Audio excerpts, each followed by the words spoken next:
السلام علیکم دوستو ساتھیو، میں ہوں سمیع ابراہیم اور آپ دیکھ رہے ہیں سمیع ابراہیم یوٹیوب چینل۔ آج 4 مارچ ہے اور سن ہے 2020۔ طالبان کے ساتھ جو معاہدہ ہوا امریکہ کا، اس پر پریزیڈنٹ ٹرمپ نے بھی ان سے ملاقات کی، کچھ اس کی بھی تفصیل بتاؤں گا، لیکن بڑی ڈرامائی تبدیلیاں آ رہی ہیں۔ اور جیسے ہم پہلے توقع کر رہے تھے اور خدشات تھے کہ اس معاہدے کو انڈیا جو ہے اور وہ طاقتیں جو پاکستان کے خلاف کام کر رہی ہیں، نہیں چاہتی کہ افغانستان میں امن ہو، کیونکہ اس سے پاکستان کی ترقی براہ راست جڑی ہوئی ہے، اور جو یہ چاہتی ہیں کہ پاکستانی فوج کا تشخص خراب ہی رہے، وہ سرگرم عمل ہو جائیں گی، اور وہ ہو گئیں۔ اور وہاں پر اب امریکہ نے طالبان پر حملہ کیا ہے، کیونکہ وہ ہیلمند میں ایک جو افغان چیک پوسٹ ہے اس پر حملہ کر رہے تھے۔ تو کیا ہوگا اب آگے؟ ایک بڑا سوال یہ ہے کہ یہ جو وہ افغان صدر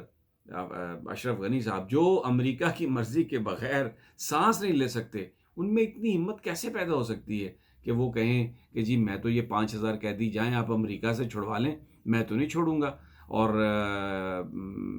یہ سارا کیا معاملہ ہے، کس نے یہ شروع کیا، اس پر بات کریں گے۔ اور دوسرا ایک تو وہ میں جو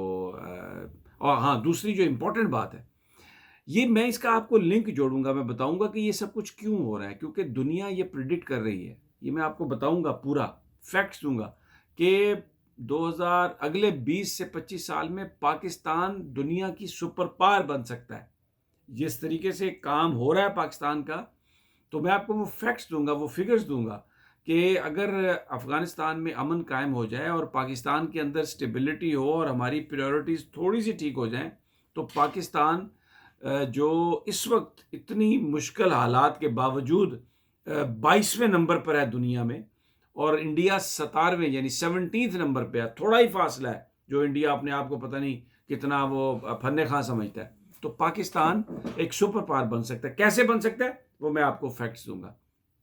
لیکن یہ ساری باتیں کرنے سے پہلے میں وہ تھوڑا سا جو سابق چیف جسٹس ثاقب نثار صاحب کی حوالے سے، ان کے بچے کی شادی کے حوالے سے جو ایک سوشل میڈیا پر طوفان بدتمیزی، اس پر میں پچھلی اپنی 2 ویڈیوز پر میں نے بات بھی کی ہے۔ فرحان ورک صاحب کا میں نے دیکھا ایک ٹویٹ، تو میں سمجھتا ہوں کہ اخلاقی طور پر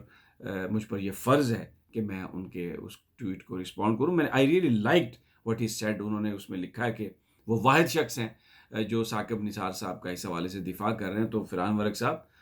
ہیٹس آف ٹو یو۔ میں تو آپ ینگ ہیں، میں تو آپ کی بہت عزت کرتا ہوں، اور اگر آپ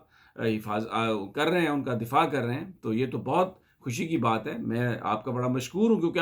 آپ نے یہ حق سچ کی بات کی ہے۔ تو اس لیے وہ میں نے اگر ویڈیو میں کوئی بات کہی تھی تو اس کا یہ امپریشن اگر گیا اور آپ ان کو سپورٹ کر رہے ہیں، تو بھائیان یہ تو بہت اچھی بات ہے۔ میرا اور آپ کا پھر کاز ایک ہی ہے، we are both standing for the right. Thank you very much for clarifying that, and I really appreciate that. لیکن بہرحال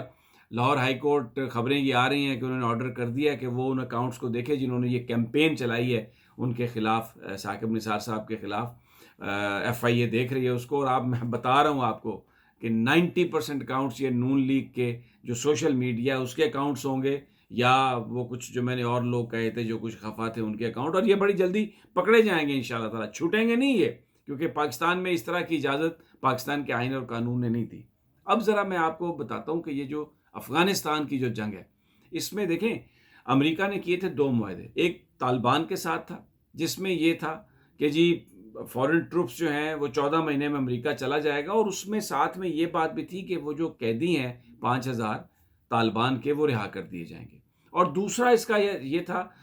معاہدہ کہ جی ایک جوائنٹ ڈکلیریشن جو آیا کہ اس میں اب یہ طالبان جو ہیں یہ افغان حکومت کے ساتھ مذاکرات کریں گے، 10 مارچ سے وہ مذاکرات شروع ہوں گے۔ اب یہ جو پخ ڈالی اشرف غنی صاحب نے کہ جی میں تو بندے رہا نہیں کرتا، اس کی وجہ کیا ہے؟ اس کی وجہ یہ ہے کہ اشرف غنی یہ جانتے ہیں کہ اگر امریکہ یہاں سے چلا گیا تو میری حکومت تو ختم ہو جائے گی، اور بھارت جو ٹوٹلی بلیک آؤٹ رہا ہے، کسی نے پوچھا نہیں ان کو، پریزیڈنٹ ٹرمپ وہاں سے آ کے چلے گئے گھوم پھر کے، اور کوئی افغانستان پر ان سے بات نہیں کی، ان کو بڑی تکلیف ہے۔ تو یہ جو سارا معاملہ اشرف غنی نے کیا، یہ بھارت کی انسٹرکشن پہ کیا۔ اور دیکھیں اب میں آپ کو بتاؤں، امریکہ کے اندر جو حکومت ہے اس میں پینٹاگون کی ایک علیحدہ طاقت ہے، اسٹیٹ ڈپارٹمنٹ علیحدہ ہے، وائٹ ہاؤس ایک علیحدہ طاقت کا ایک سمبل ہے، اور اس کے اندر بھی جو مختلف لوگ ہیں وہ ان کی اپنی اپنی طاقتیں ہیں، اپنی اپنی طاقت کے جزیرے ہیں۔ بھارت جو ہے وہ اسرائیل کے ذریعے ہمیشہ وسپر کرتا ہے، بڑے قریبی تعلقات بنائے ہیں بھارت نے اسرائیل کے ساتھ، اور آپ کو پتہ ہے یہودی لابی کتنی مضبوط ہے امریکہ میں۔ انہوں نے، اور اشرف غنی کی اتنی اوقات نہیں ہے کہ وہ امریکہ میں کسی بڑے آدمی کی مرضی کے بغیر یہ سب کچھ کر سکے، تو انہوں نے وہاں پر جو، اور پھر بڑی طاقتیں جو ہیں، جیسے میں نے کہا طاقت کے مختلف وہاں پر جزیرے ہیں، وہ ایک ہی وقت میں 5-6 پالیسیز کو لے کے آگے چل رہے ہوتے ہیں، تو طالبان پر بھی دباؤ ڈالنا مقصود کہ ان کو مذاکرات پر لایا جا سکے۔ تو یہ اشرف غنی نے یقیناً واشنگٹن میں جو اس کے اپنے پاورفل فرینڈز ہیں، جن کا انڈیا کے ساتھ جن کا تعلق ہوگا، اسرائیل کے ساتھ جن کا تعلق ہو سکتا ہے، ان کی شے پر یہ سب کچھ کیا، اور پینٹاگون نے اب کہا ہے جی کہ ٹھیک ہے، ہم نے یہ حملہ کیا ہے طالبان پر، یہ پچھلے 2 ہفتوں میں پہلا حملہ ہے، لیکن ہم نے یہ اپنے دفاع میں کیا ہے۔ مقصد اس کا یہ ہے کہ طالبان کو تھوڑا ان کی جو طاقت ہے اس کو چیلنج کیا جائے، ان کو کمزور کیا جائے، اور اشرف غنی کو یہ جو حملہ ہے یہ بظاہر یہ سپورٹ ظاہر کرتا ہے اشرف غنی کے لیے، تاکہ جب وہ طالبان کے ساتھ مذاکرات کریں تو تھوڑا طاقت کی پوزیشن پر آئیں کہ جی امریکہ سٹل بیکس اشرف غنی۔ تو یہ ایک اریٹنٹ آیا، انفارچونیٹ ہے، یہ نہیں ہونا چاہیے، اس سے سچویشن کسی بھی طرف جا سکتی ہے، کیونکہ طالبان 18-19 سال میں انہوں نے جس طرح سے لڑائی لڑی ہے، اور ابھی جو ڈونلڈ ٹرمپ کے ساتھ ملا عبد الغنی برادر کی جو ملاقات ہوئی ہے، یعنی ٹیلی فون پر جو گفتگو ہوئی ہے، اس میں پریزیڈنٹ ٹرمپ نے یہ کہا کہ آپ 18 سال سے ہم نے یہ جنگ لڑی ہے، اور آپ ایک بڑی آپ کی اسٹرانگ ریزسٹنس ہے، اسٹرانگ آپ کی ایک مزاحمت ہے، اور ہم یہ سمجھتے ہیں کہ یہ جنگ کسی کے مفاد میں نہیں ہے۔ اور یہ تقریباً 35-40 منٹ تک یہ گفتگو جاری رہی، اور ملا برادر نے اس میں کسی طرح کی کوئی لینینسی نہیں دکھائی، اور انہوں نے جو گفتگو کی انہوں نے بالکل یہ کہا کہ یہ فورن فورس ہے، اس کو واپس جانا پڑے گا، اور افغانستان جو ہے یہ افغانیوں کا ہے، اور ہم بھی جنگ نہیں چاہتے، اگر آپ جا رہے ہیں تو ہم آپ کو فیسیلیٹیٹ کریں گے، ہم آپ پر کوئی حملے نہیں کریں گے۔ اور امریکہ پر طالبان نے کوئی حملہ نہیں کیا، یہ میں ریکارڈ کی درستی کے لیے کہہ رہا ہوں، طالبان نے کوئی امریکن کسی ٹرپ پر حملہ نہیں کیا۔ جب اشرف غنی نے کہا کہ جی ہم نہیں کرتے، تو طالبان نے اپنے مسل دکھانے کے لیے ہلمند میں اور ادھر ادھر 12-13 جگہوں پر انہوں نے افغانستان میں افغان فورسز پر حملے کر کے یہ بتایا کہ ہم ایک بڑی اسٹرانگ پارٹی ہیں۔ اچھا جی، اب انڈیا کو پرابلم کیا ہے؟ وہ دنیا کیا کہہ رہی ہے؟ یہ فرینک گریہم چارٹرڈ اکاؤنٹنٹ ہیں اور لکھتے ہیں امریکہ میں، وہ کیا کہہ رہے ہیں؟ وہ کہہ رہے ہیں کہ پاکستان اگر افغانستان میں امن ہو جاتا ہے اور پاکستان اپنی ترجیحات ٹھیک کر لیتا ہے، تو اگلے 20-25 سال میں ایک سپر پاور بن جائے گا پاکستان، سپر پاور بن جائے گا پاکستان۔ اور انہوں نے مثال دی ہے، میں آپ کو بتاتا ہوں، انہوں نے کہا کہ 1776 میں کوئی دنیا میں سوچ سکتا تھا کہ 100 سال کے بعد یہ امریکہ سپر پاور ہوگا، لیکن ان کی حکومت نے اپنی ترجیحات ٹھیک رکھی تو امریکہ سپر پاور بن گیا۔ پھر وہ یہ کہتا ہے کہ کوئی یہ سوچ سکتا تھا کہ 30 سال میں چائنا کے اندر 70 کروڑ لوگ جو ہیں وہ جو غربت کی زندگی گزار رہے تھے، وہ اپنی اس غربت کی زندگی سے اوپر آ جائیں؟ انہوں نے کہا وہ بھی چائنا میں ہوا، اور کوئی بندہ یہ سوچ نہیں سکتا تھا۔ وہ یہ کہتے ہیں کہ یہ امریکن تھنک ٹینک کہہ رہے ہیں کہ پاکستان کے اندر اتنی صلاحیت ہے، پاکستان 2030 میں وہ جو نیوکلیئر جو ہماری کیپیبلٹی ہے وہ دنیا میں 3رے نمبر پر آ جائے گی، یعنی وہ انڈیا سے بھی زیادہ ہوگی، وہ فرانس سے بھی زیادہ ہوگی، وہ برطانیہ سے بھی زیادہ ہوگی، اتنی زیادہ طاقتور ہوگی۔ اور انہوں نے پھر تعریف کی ہے کہ پاکستان کی جو فوج ہے اتنے کم خرچے میں اتنی منظم اور اتنی بڑی فورس ہے کہ اس کی جو افیکٹونیس ہے دنیا میں کوئی اس کو میچ نہیں کر سکتا۔ اور بھارت، یہ بھی انہوں نے کہا کہ 1991 میں بھارت جو ہے وہ بینکرپسی پر پہنچا ہوا تھا، لیکن 10 سال میں انہوں نے بھی ٹرن اراؤنڈ کیا، وہ بھی اپنی اس بینکرپسی سے نکل گیا، اور کوئی اس وقت یہ سوچ نہیں سکتا تھا۔ تھوڑی سی ترجیحات ٹھیک ہو جائیں، اور اس کا مراد یہ ہے کہ یہ جو اس وقت سسٹم میں سٹیبلٹی ہے اگر یہ کنٹینیو کرے، کیونکہ عمران خان میرٹ پہ کام کر رہا ہے۔ عمران خان کی ترجیحات کیا ہیں؟ ایجوکیشن اینڈ ہیلتھ، اور یہ سب سے بڑا فیکٹر ہے۔ اور تیسری جو بات عمران خان نے کہی، ٹورزم،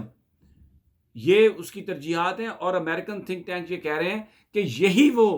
سارا معاملہ ہے جس کی بنیاد پر پاکستان آگے جا سکتا ہے۔ اب آپ دیکھیں 5 کروڑ بچے پاکستان کے اسکولوں میں نہیں ہیں، اور پرائم منسٹر عمران خان کی ترجیحات ہیں اسکول۔ اگر وہ بچے اسکولوں میں چلے جاتے ہیں، تعلیم حاصل کر لیتے ہیں، تو وہ پاکستان میں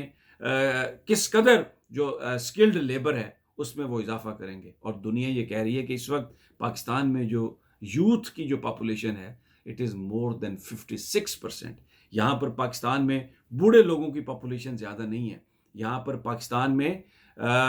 زیادہ ینگ لوگوں کی پاپولیشن ہے. اور پھر ٹورزم، اگر اس میں پاکستان فیسلٹیز بنا لیتا ہے جو کہ عمران خان کی ترجیحات ہیں اور جس کی بنیاد پر بڑی انویسٹمنٹ آ رہی ہے، تو پاکستان کی آپ انکم دیکھیں کتنی زیادہ ہوگی. اور تیسرا